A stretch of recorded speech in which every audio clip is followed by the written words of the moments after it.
Parce que ce système, en fait, il a besoin de notre consentement. Et ce consentement, eh bien, nous le donnons des dizaines de fois dans nos vies de tous les jours. Donc l'idée, c'est de décortiquer ces consentements. Moi, je disais oui parce que je n'avais pas toutes les informations, mais maintenant que je sais, je ne suis plus d'accord. Mais il ne suffit pas juste de penser non, de dire non, il faut également être capable d'agir non. Et également de remplacer la peur, les peurs, d'arriver à les identifier déjà par l'amour pour arriver à être dans cette souveraineté, dans cette posture de souveraineté et arrêter de consentir, de dire oui, oui, oui, oui, oui, amen à tout. Parce qu'avec nos impôts, on valide la guerre en Ukraine, la guerre partout, on va la faire, hein, faut pas se leurrer. Si vous n'êtes pas d'accord de payer vos impôts, et que vous êtes d'accord d'en payer une partie, bah vous faites votre fromage de répartition. Donc moi, je suis pas en train de vous dire ce que vous devez faire, je vous dis juste ce que vous pouvez faire. Est-ce que c'est vraiment ça, la vie, de se lever déjà, de se réveiller artificiellement avec un réveil, de se lever 5 jours sur 7 pour aller travailler pour un employeur, qui bien souvent n'est pas dans la légalité, n'est pas dans l'humanité. Poser la question, c'est y répondre en fait. Non, c'est pas ça la vie. Et pourtant, c'est ce que nous acceptons en masse au quotidien, parce que nos modes de vie sont un gigantesque consentement. Donc il faut bien se rendre compte déjà des conséquences de nos actions et de se poser des questions, mais qu'est-ce que je veux dans ma vie? Qu'est-ce que je veux vraiment? Et en trouvant certaines réponses, qu'est-ce que je peux changer? Qu'est-ce que je veux changer? Arrêtons de croire que tout ce que nous faisons sont une simple formalité. Prenons nos responsabilités. Les petits passages. Bonjour à tous, bienvenue sur la chaîne des petits passages. Ravi de vous retrouver pour cette nouvelle vidéo. Aujourd'hui, on va voir comment il est possible de changer le monde, ou plutôt comment il n'est pas possible de changer le monde, ou plutôt, si tu veux changer le monde, eh bien, il faut le connaître pour savoir ce qui est possible de changer. Et comme eh bien, tu t'apercevras au cours de cette vidéo qu'en fait, il y a des tas de choses qu'on ne peut pas changer, eh bien, autant en créer un autre monde. On voit ça dans un instant. La méthode simple pour créer un autre monde, c'est également une conférence que je vous propose au gré de mes déplacements. Toutes les infos sont en description. Pour bénéficier de l'ensemble de mon message, restez bien jusqu'à la fin de la vidéo et si elle vous aura semblé pertinente, merci de la partager, de la commenter et de vous abonner à la chaîne. Semons des graines ensemble. Passage. Si tu veux changer quelque chose dans le monde, eh bien, c'est déjà intéressant de savoir ce qu'on peut changer. Et pour savoir ce qu'on peut changer, il faut connaître son fonctionnement. Et surtout ses rouages et à s'apercevoir et comprendre vraiment à quel point il est verrouillé et qu'il est quasiment impossible de changer les choses en profondeur parce qu'il y a trop d'enjeux. Et voilà, donc c'est pour ça que moi le maître mot de ma chaîne, eh bien, c'est de créer un autre monde, c'est pas de le changer. Comment peux-tu expliquer que 1% des habitants de notre planète détiennent toutes les richesses et arrivent à maintenir sous son joug 99% de la population, à savoir pratiquement 8 milliards d'êtres humains? Un enfant de 5 ans, il te dirait « mais attends, mais là, il y a un petit souci ». Et pourtant, c'est ce qui se passe depuis des décennies, des centaines et des milliers d'années. Donc aujourd'hui, je vais essayer de vous expliquer un petit peu plus en détail, parce que je l'ai déjà fait au fil de mes vidéos, pour essayer de comprendre comment c'est possible et surtout comment on peut changer cela, comment on peut reprendre notre pouvoir. Donc il y a un mot qu'il faut vraiment retenir, c'est l'ingénierie sociale. Donc ça, je vous laisserai aller voir la vidéo sur le sujet. Il y a également toute une série de stratégies de manipulation qui permettent de maintenir le public dans l'obéissance. C'est la peur, le choc, la confusion, la division, l'émotionnel. Et en fait, il y a une chose avant tout qui est cruciale de comprendre, c'est que quand vous regardez tous les films qui étaient appelés jusqu'à il y a peu de la science-fiction, que maintenant on appelle de plus en plus des films d'anticipation, eh bien vous remarquerez que pour la plupart d'entre eux, tout tourne autour de plusieurs forces qui s'affrontent. Et bien souvent, elles sont carrément désignées force du bien, force du mal, force de la lumière, force de l'ombre. Et en fait, à votre avis, pourquoi on met cette étiquette de science-fiction ou de fantastique? C'est pour simplement faire en sorte que les gens, le public, vous, toi, derrière ton écran, ne te doute pas que ça puisse être réel et que ça puisse s'appliquer à ta propre vie. Donc en fait, toi, tu vas croire que c'est que dans les livres, que dans les films, et puis que la vie est tout autre, alors qu'en fait, il y a réellement ces forces de l'ombre, de la lumière, qui se mènent une lutte sans merci avec nous au milieu. Et c'est pour ça en fait que nous ici à l'intérieur de nous, nous avons un énorme potentiel. Nous sommes des êtres spirituels qui sommes venus faire une expérience terrestre et non pas l'inverse. Et en fait, on est naturellement connecté de ce fait à l'univers, à la création. Après, on peut mettre les noms qu'on veut. Et on est tous reliés les uns aux autres. Et d'ailleurs, ça commence à être prouvé scientifiquement. J'avais même fait une vidéo sur le sujet. Et les neurosciences également arrivent à prouver beaucoup de choses. Et puis la physique quantique également. Donc, ces forces de l'univers, du bien et du mal, sont soumises, comme tout un chacun dans l'univers, aux lois divines, aux lois universelles, aux lois naturelles. Donc ça, loi naturelle, c'est un mot que j'ai encore très peu ou même jamais utilisé dans mes vidéos. Mais il est temps de s'y mettre parce qu'en fait, la loi naturelle, quand vous regardez la hiérarchie des normes, c'est-à-dire une pyramide, je vais vous mettre un petit croquis, qui montre en fait quelles sont les lois qui chapeautent les autres. En fait, la loi naturelle est pratiquement tout en haut de la pyramide et elle est plus forte que la Constitution européenne, que les lois européennes, que la Constitution française et que les lois françaises. Et donc, bien évidemment, encore plus forte que tous les décrets que notre cher gouvernement peut nous pondre. Et cette loi naturelle, en fait, démontre à quel point nous, en tant qu'humains, qu'êtres humains, libres et souverains, nous avons un gigantesque pouvoir et que ce pouvoir est bafoué. Et alors, comment est-il possible que ce pouvoir soit bafoué? C'est tout simplement parce que, comme je vous l'ai déjà expliqué plusieurs fois dans mes vidéos, l'autre n'a que le pouvoir que je lui donne. Et que dans nos soi-disant démocraties, qui ne sont absolument pas des démocraties, puisque ce sont des démocraties représentatives, nous déléguons notre pouvoir à des tiers qui devraient respecter nos intérêts, mais qui ne respectent pas nos intérêts, qui respectent uniquement les leurs, et ceux pour lesquels ils sont engagés, ce sont le monde de la finance, les multinationales, l'agro-industrie, le complexe militaro-industriel, les laboratoires pharmaceutiques, et nos gouvernements, en fait, ne sont qu'à leur botte et ne sont que des marionnettes. Et si vous regardez, la plupart des grands pays, à l'heure actuelle, depuis plusieurs années, ont comme président et comme membres des gouvernements des gens issus de ce qu'on appelle le Forum économique de Davos et puis les Young Leaders.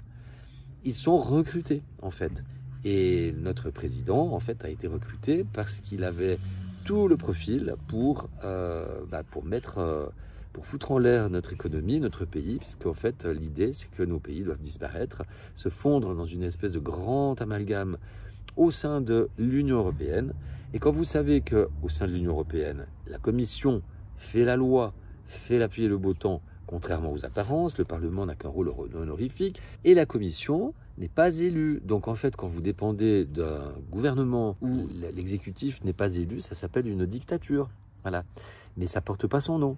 Mais c'est sous couvert, évidemment, d'illusions de liberté et de démocratie. Donc, en fait, voilà, c'est simplement que nous donnons notre pouvoir à ces gens-là et qu'à partir de là, nous leur donnons le blanc-seing pour nous diriger. Puis après, on va, tout au long des 5 ans entre chaque élection, se plaindre. Oui, mais ils nous font ceci, ils nous font cela. Oui, mais ils font parce que nous les laissons faire. Et ça, c'est en temps normal. Et puis quand on a une pandémie, comme depuis 3 ans, là, c'est encore pire parce qu'il y a l'urgence sanitaire, l'état d'urgence. Il y a quelque chose qui fait que le public s'en remet à ceux qui savent, ou en tout cas qui disent savoir. Et puis comme on leur fait confiance, on réfléchit pas plus loin. Et puis alors après, le maître mot également, c'est la peur. On nous tient par la peur de l'autorité, la peur de l'amende, la peur de faire différemment, de sortir de la norme. Et voilà, les stratégies de manipulation, elles entrent en lice à ce moment-là. Passage.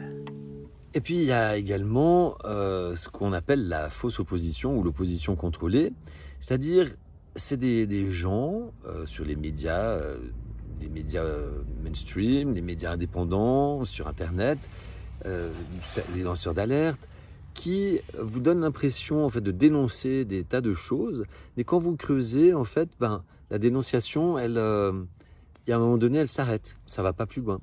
Et c'est des gens, si par exemple on leur pose la question, ah mais alors vous êtes complotiste ou conspirationniste, ils vont dire, ah ben non, je ne le suis pas. Ils se défendent de l'être. Vous n'allez jamais les entendre parler de fraude du non légal, par exemple, de loi naturelle. On reste cantonné à un certain degré d'opposition, mais ça entretient la colère, l'anxiété et l'impuissance. Et en fait, c'est exactement le but. Et regardez tous les gens qui ont été au-delà de cette opposition contrôlée. C'est des gens qui n'arrivent jamais aux hautes sphères du pouvoir parce qu'ils sont intimidés, ils sont menacés, ainsi que leur famille. Et s'ils perdurent, eh bien, il en va de leur vie. Et il y a énormément dans l'histoire, même dans l'histoire récente, de décès suspects de gens qui avaient été au-delà justement d'une certaine dénonciation. Et pour la science, c'est la même chose. Les scientifiques, normalement, la science devrait être capable, un vrai scientifique, de se remettre en cause et d'admettre la faillibilité de ses découvertes. Et elle devrait être neutre et indépendante, sans conflit d'intérêt. Et puis en fait, la science qu'on retient pour établir les normes, eh bien c'est une science qui est complètement biaisée, qui a beaucoup de conflits d'intérêt. Les chercheurs qui s'éloignent de ce qu'on appelle la doxa, la pensée unique, n'ont pas de moyens financiers. Et puis, s'ils arrivent quand même à trouver des moyens financiers et de persévérer dans leurs recherches, ils sont pareil, menacés. Et puis certains, il en va de leur vie. Donc l'opposition contrôlée, c'est quelque chose également à beaucoup tenir en compte. Et c'est également en lien à l'opposition contrôlée avec le contrôle des médias. Comment en fait on peut construire artificiellement une image d'un personnage public avec la complicité de l'AFP, de Wikipédia, et en fait toute une machine se met en place pour discréditer tel ou tel, et ensuite le faire passer pour un complotiste ou pour un fou ou pour un... Alors là, ce qui est à la mode, c'est l'extrême droite. Et puis après, le grand public, il va faire des associations d'idées et puis il va entendre, ah oui, mais machin, un tel, ils ont dit qu'il était complotiste, ils ont dit qu'il était d'extrême droite, etc. Donc il ne faut pas écouter ce qu'il dit. Alors que la plus grande ouverture d'esprit est, je vous le rappelle, d'être capable d'écouter une opinion différente de la sienne jusqu'au bout et ensuite de se faire son propre avis. Passage. Et comment on a créé une pandémie? Et puis là, à tout moment, on peut créer une pandémie. Il suffit de faire peur aux gens, de les rendre confus. On dit une information puis son contraire. On divise les pros ceci contre les anti cela. Le choc, en fait, les gens quand ils sont choqués, ils réfléchissent plus. Et puis l'émotionnel, on agit sur l'émotionnel. Et là, on a eu le quintet gagnant. Et on a réussi à nous faire passer par un trou d'aiguille. Et donc, si on réfléchit bien, tout ce qui s'est passé pendant 3 ans, c'est exactement ce qui s'est passé juste avant la Seconde Guerre mondiale. On a, à différents échelons, des gens qui ont été obéissants, qui obéissaient chacun à leur hiérarchie. La caissière du supermarché vous exigeait de mettre le masque, ainsi même que le vigile, parce que le patron du supermarché leur a donné des consignes, parce qu'il avait peur pour ses fesses, parce que la police venait de temps en temps lui faire peur, le menacer de fermeture administrative, etc., etc. Et donc chacun, en fait, a peur pour son petit précaré et arrive à faire passer des obligations, des mesures complètement inacceptables en temps normal. Et avant la Seconde Guerre mondiale, ça a été exactement la même chose. Et c'est ce qui a pu mener à l'Holocauste. Comment on peut créer une pandémie? C'est aussi et surtout sur l'aspect technique, c'est avec une épidémie de tests. Parce que, je vous l'ai déjà dit plusieurs fois, je vous le répète, les mesures qui ont été prises sont basées sur un nombre de cas, que ce nombre de cas est basé sur un nombre de tests positifs, et que le nombre de tests positifs provient du nombre de tests effectués. Donc plus le public va se ruer pour un oui ou pour un non à faire un test qui, en plus de ça, le PCR de son inventeur lui-même n'est pas à utiliser pour faire un dépistage et un diagnostic, il va donner beaucoup de faux positifs, en fait, voilà, on crée de fait nous-mêmes une pandémie. Donc là, ils sont en train d'essayer de revenir avec le Corona Circus. Et avec des variants, des machins, et quand vous regardez tous ces variants, en fait, ça vous rend confus. C'est exactement le but, la confusion. Et si vous commencez à avoir mal à la gorge, le rhume et des symptômes XY, que vous vous précipitez pour faire un test, n'oubliez pas que vous allez créer de ce fait la pandémie, parce que sur le nombre de tests, il y en a qui vont sortir positifs. Souvenez-vous, vous avez vu autour de vous des gens qui vous disaient je comprends pas, j'ai des symptômes et mon test est négatif, ou alors j'ai pas de symptômes et mon test est positif.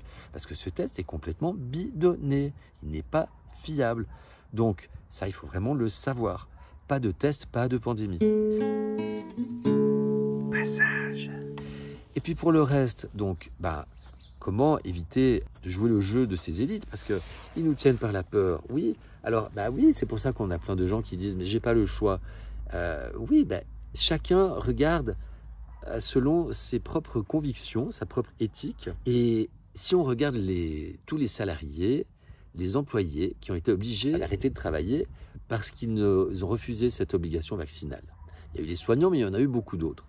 Mais tous ceux qui disent « mais moi, j'avais pas le choix pour travailler ». Mais les soignants qui ont été suspendus, tous les autres qui ont été suspendus, mais ils avaient les mêmes situations, ils ont fait des choix différents. Donc, au lieu de chaque fois vous réfugier derrière ce « j'ai pas le choix », mais essayez d'aller rencontrer des gens qui ont franchi le pas et regardez quelles sont leurs motivations. Moi, j'arrête pas de croiser des gens, et même des jeunes, pour certains même qui venaient d'avoir le diplôme d'une formation, et qui ont décidé d'arrêter. Alors, il y en a beaucoup qui ont fait les 2 premières doses du machin. Mais après, ils n'ont pas fait les autres. Ils ont compris, en fait, mais est-ce que c'est vraiment ça, la vie, de se lever déjà, de se réveiller artificiellement avec un réveil, 5 jours sur 7, quand c'est pas encore 7 jours sur 7 pour certaines professions, quand on fait des saisons, par exemple, pour aller travailler pour un employeur, qui bien souvent n'est pas correct, n'est pas dans la légalité, n'est pas dans l'humanité. La plupart des gens posaient la question, c'est y répondre en fait. Non, c'est pas ça la vie. Et pourtant, c'est ce que nous acceptons en masse au quotidien, parce que nos modes de vie sont un gigantesque consentement. Donc il faut bien se rendre compte déjà des conséquences de nos actions et de se poser les questions, mais qu'est-ce que je veux dans ma vie? Qu'est-ce que je veux vraiment? Et en trouvant certaines réponses, qu'est-ce que je peux changer? Qu'est-ce que je veux changer? Et d'initier des actions. Alors ça se fait peut-être pas d'un jour à l'autre, c'est clair, mais c'est une question de posture en fait. Et le Titanic, on ne le fait pas virer de bord d'un coup de gouvernail comme ça. Il y a une certaine inertie. Donc autant s'y prendre le plus tôt possible. Donc moi je suis pas en train de vous dire ce que vous devez faire, je vous dis juste ce que vous pouvez faire. Passage. Le blanc-seing à notre gouvernement, il commence déjà à partir du moment où on va chercher sa carte d'électeur, quand on s'inscrit sur les listes électorales. Le message qu'on donne à ce moment-là, bien avant même d'aller signer à l'entrée du bureau de vote, c'est « je donne tout mon aval, ma validation au gouvernement et au système d'avoir une autorité sur moi ». Mais après, il ne faut pas venir se plaindre, parce que cet engagement, c'est pas juste une simple formalité. Arrêtons de croire que tout ce que nous faisons sont une simple formalité. C'est également à chaque fois que vous mettez la petite coche dans une case à cocher sur votre téléphone ou sur votre ordinateur, puis qu'ensuite vous cliquez sur OK, j'ai lu et accepté les conditions générales que vous pouvez lire. Il y a un lien souligné en bleu, mais on ne les lit pas. Mais j'ai lu et accepté. Vous avez attesté que vous les avez lus et acceptés. C'est comme lu et approuvé en bas d'un contrat. Donc, c'est pas la peine de dire j'ai pas le choix, je savais pas. C'est vous qui l'avez fait, c'est vous qui cliquez, c'est vous qui signez. Donc prenons nos responsabilités. Et il y a des conditions générales, elles sont pas là pour rien. Pourquoi croyez-vous que ces entreprises passent des heures et des milliers d'euros pour se couvrir de la sorte juridiquement? Parce que ce système, en fait, il a besoin de notre consentement. Et en vertu des lois universelles, des lois divines. Et ce consentement, eh bien, nous le donnons des dizaines de fois dans nos vies de tous les jours. Donc l'idée, c'est de décortiquer ces consentements et de se poser les bonnes questions d'aller chercher les vraies informations pour connaître justement le monde. Et une fois qu'on a ce complément d'information, se dire, ben voilà, moi, je disais oui parce que je n'avais pas toutes les informations, mais maintenant que je sais, je ne suis plus d'accord. Mais il ne suffit pas juste de penser non, de dire non, il faut également être capable d'agir non. Et donc tout ça, eh bien, c'est possible quand on est le plus autonome possible. Donc je vous laisse aller regarder ma vidéo sur les autonomies. Et également de remplacer la peur, les peurs, d'arriver à les identifier déjà par l'amour pour arriver à être dans cette souveraineté, dans cette posture de souveraineté et arrêter de consentir, de dire oui, oui, oui, oui, oui, amen à tout. Et je vous laisserai également regarder ma vidéo sur Macron et nos élites nous font des cadeaux parce que j'ai fait une expérience qui vous montre qu'en fait, en n'étant pas dans la peur, ça amène parfois des conséquences qui ne sont pas négatives. Moi, j'avais cette taxe professionnelle à payer. J'ai joué sur le fait, j'ai argumenté que notre président avait dit que les non-vaccinés étaient des gens irresponsables qui n'étaient plus vraiment des citoyens. Ben moi, j'ai dit cette taxe s'adresse à un individu qui n'est plus citoyen parce qu'il n'est pas vacciné. Et on ne m'a pas poursuivi, on ne m'a pas répondu, on ne m'a pas saisi sur mes comptes. Et ça fait 2 ans. Et à un moment donné, il y aura prescription. Donc, oui, céder à la peur à chaque fois, c'est une option, mais ne pas céder ne mène pas à chaque fois à une situation catastrophique. Il y a aussi quelque chose que je voulais vous dire, c'est par rapport aux impôts. Alors oui, bon, moi j'avais essayé une fois d'arrêter de les payer. Bon, ça s'est avéré que j'ai travaillé sur les peurs et j'ai pas vraiment tenu compte, j'ai pas du tout tenu compte des courriers de menaces avec les mots prison, amende, etc. Puis au final, on m'a saisi sur mes comptes. Mais voilà, j'ai travaillé les peurs à ce moment-là. Et par contre, moi, ce que je vous suggère de faire, c'est de faire un fromage de répartition. Et puis si vos impôts, si vous n'êtes pas d'accord de cautionner, parce qu'avec nos impôts, on valide la guerre en Ukraine, la guerre partout, on va la faire, hein, faut pas se leurrer. Et puis les multinationales qui vont piller les richesses des pays africains. Donc, si vous n'êtes pas d'accord de payer vos impôts, mais que vous êtes d'accord d'en payer une partie, vous faites votre fromage de répartition. Vous dites, voilà, moi je suis d'accord de payer tant, vous prenez leur fromage à eux, et puis il va tant pour les hôpitaux, ça je suis d'accord de payer, il va tant pour les routes, ça je suis d'accord de payer, il va tant pour l'éducation, etc. Et puis pour le reste, vous faites le prorata, vous dites, moi je suis pas d'accord de payer pour ça, ça, ça, donc sur les 1500 que je vous dois, j'estime ne vous devoir que 900, et vous payez 900, voilà. Essayez, c'est de la souveraineté. Il n'y a qu'en essayant, en se positionnant comme ça qu'on arrivera à quelque chose. C'est pas à chaque fois en se réfugiant derrière de j'ai pas le choix et j'ai peur des conséquences, j'ai peur de l'amende. Voilà, c'est ça la souveraineté. Passage. Bon, c'est une vidéo déjà un peu longue, donc je vais arrêter là. N'oubliez pas que c'est vous qui avez le pouvoir. Le pouvoir, il est déjà ici. Donc arrêtez de divertir votre attention à l'extérieur de vous systématiquement.